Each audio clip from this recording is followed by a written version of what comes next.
आलोक अपनी माँ मधु के साथ एक गांव में रहता था। आलोक के पिता का देहांत हो चुका था। मधु गांव के घरों में काम करती थी।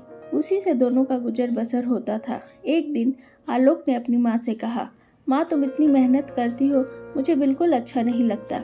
मैं अपनी पढ़ाई छोड़कर कुछ काम ढूंढ लेता हूँ। यह सुनकर मधु रोने लगी। उसने कहा, बेटा कुछ दिनों की बात है, तू पढ़ लिख कर अच्छी नौकरी करने लगेगा तो मुझे काम करने की ज़रूरत नहीं पड़ेगी। फिर मैं तेरी शादी कर दूंगी। बहू के आने पर मुझे आराम ही तो करना है। तू अपनी पढ़ाई पर ध्यान दे। आलोक माँ को बहुत समझाता है, लेकिन उसकी बात वह नहीं मानती। उसे उम्मीद थी कि आलोक पढ़ लिख कर बड़ा आदमी बन जाएगा। इसी तरह कुछ साल बीत गए।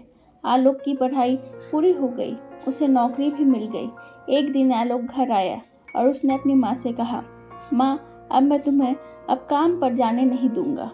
मेरी बहुत अच्छी नौकरी लग गई है, अब तुम आराम करो। मधु उसकी बात मान जाती है और काम छोड़ देती है। कुछ दिन बाद आलोक के लिए एक बड़े घर से रिश्ता आता है। मधु बहुत खुश हुई। उसने खुशी खुशी आलोक का विवाह कर दिया। अपनी नई बहू रेखा को पाकर मधु बहुत खुश हुई। वह अपनी बहू को कोई काम नहीं करने देती, सारा काम स्वयं करती। रेखा सारा दिन बैठी रहती। एक दिन आलोक ने अपनी माँ से कहा, माँ तुम रेखा से भी कुछ काम करवा लिया करो।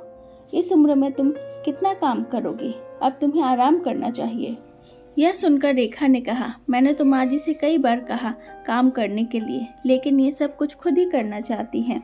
आलोक के कहने पर रेखा अगले दिन से मधु के साथ घर के काम करने लगी। कुछ दिन बाद मधु की तबीयत खराब रहने लगी। अब सारा काम रेखा को करना पड़ता था। कुछ दिनों बाद रेखा का स्वभाव बदलने लगा। वह अब मधु से बात नहीं करती थी। एक दिन मधु ने पूछा, बहू क्या बात है, तू मेरे से बात नहीं करती?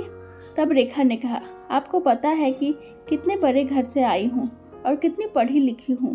तुम लोगों ने मुझे नौकरानी बना दिया। यह सुनकर मधु ने कहा, बहू कुछ दिन की बात है, मैं ठीक हो जाऊंगी, उसके बाद मैं सारा काम कर लूंगी, लेकिन अभी तो मैं बिस्तर से उठ ही नहीं पा रही हूँ। तब रेखा बोली, हाँ हाँ ये सब बहाने मैं खूब समझती हूँ।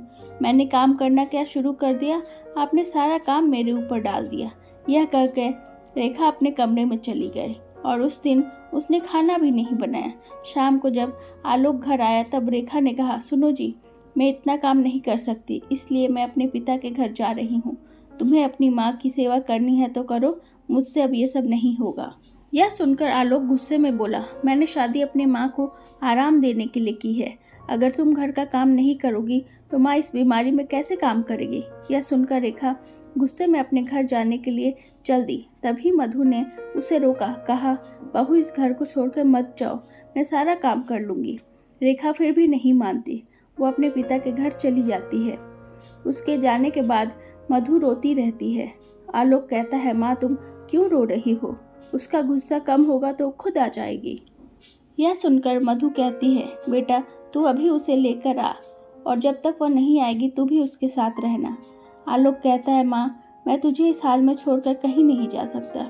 लेकिन मधु कहती है, मुझे तेरी कसम, नहीं तो मैं अन्न जल त्याग दूंगी और मर जाऊंगी। मधु के जिद के आगे आलोक हार जाता है और रेखा को लेने उसके घर पहुंच जाता है। वहां रेखा को बहुत मनाता है, लेकिन वो नहीं मानती। रेखा उससे कहती है, हम अलग घर लेकर रहेंगे और तुम अपनी माँ को हर महीने कुछ पैसे भेज देना। आलोक बेमन से उसकी बात मान लेता है और रेखा के साथ अलग मकान में रहने लगता है। उधर मधु अकेले रह जाती है। वह अकेले अकेले बैठी बैठी आलोक को याद करके रोती रहती। एक दिन मधु के घर में कोई दरवाजा खटखटाता है। मधु दरवाजा खोलती है तो देखती है सामने रेखा का भाई राजेश अपनी पत्नी के साथ खड़ा था। वे दोनों अंदर आकर पूछते हैं, माँ जी दीदी कहाँ है? मधु उसे सारी बात बता देती है। यह सुनकर राजेश कहता है, माँ जी मैं सोच भी नहीं सकता कि मेरी बहन ऐसा करेगी। मैं तो अपनी पत्नी के साथ शहर में रहता हूँ। आज दीदी से मिलने का मन हुआ तो यहाँ चला आया और इतनी बड़ी बात मेरे माता पिता ने मुझे बताई नहीं। ये कहकर वह वहाँ से चला गया। कुछ दिन बाद रेखा अपने पिता के घर जाती है। वहाँ उसे राजेश और उसकी पत्नी मिलती है। रेखा अपने भाई भाभी को देखकर बहुत खुश होती है और कहती है, भैया आप कब आए, मुझसे मिलने क्यों नहीं आए? माँ पिताजी कहाँ है? तब राजेश ने कहा, मेरी पत्नी माँ पिताजी के साथ नहीं रहना चाहती थी, इसलिए मैंने उन दोनों को घर से निकाल दिया, और तू भी अब कभी यहाँ मत आना। यह सुनकर रेखा के होश उड़ जाते हैं। वह रोने लगती है और कहती है, भैया आप मुझे इतना प्यार करते थे, अब कैसी बात कर रहे हो? इस उम्र में माँ पिताजी कहाँ जाएंगे? आप उनके साथ ऐसा कैसे कर सकते हैं? तब राजेश ने कहा, जब तूने अपनी सास के साथ ऐसा किया तो मैं क्यों नहीं कर सकता? मैं तो तेरा भाई हूँ। यह सुनकर रेखा को अपने किए पर पछतावा होता है। वो भागकर अपने घर पहुँच जाती है और आलोक के पैरों पर गिर जाती है। आलोक के पूछने पर वो सारी बात उसे बता देती है और कहती है, मुझे माफ़ कर दो और माँ जी के पास ले चलो, मैं उनसे माफ़ी मांग लूँगी। मेरे किए की सज़ा मेरे माता पिता को भुगतनी पड़ रही है, जाने वो किस हाल में होंगे। आलोक रेखा को लेकर अपने घर पहुँच जाता है। घर में घुसते ही रेखा मधु के पैरों में गिर जाती है और अपने किए व्यवहार के लिए माफ़ी मांगती है।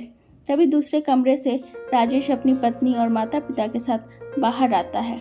उन्हें देखकर रेखा रोने लगती है। तब राजेश उसे बताता है उसके माता पिता को उसने छुपा दिया था ताकि उसे उसकी गलती का एहसास हो सके। राजेश के माता पिता ने भी मधु से माफ़ी मांगी। इस तरीके से आलोक, रेखा और मधु तीनों खुशी खुशी रहने लगे। आशा करती हूँ आपको मेरा ये वीडियो अच्छा लगा हो। मिलते हैं नेक्स्ट वीडियो में, तब तक के लिए धन्यवाद।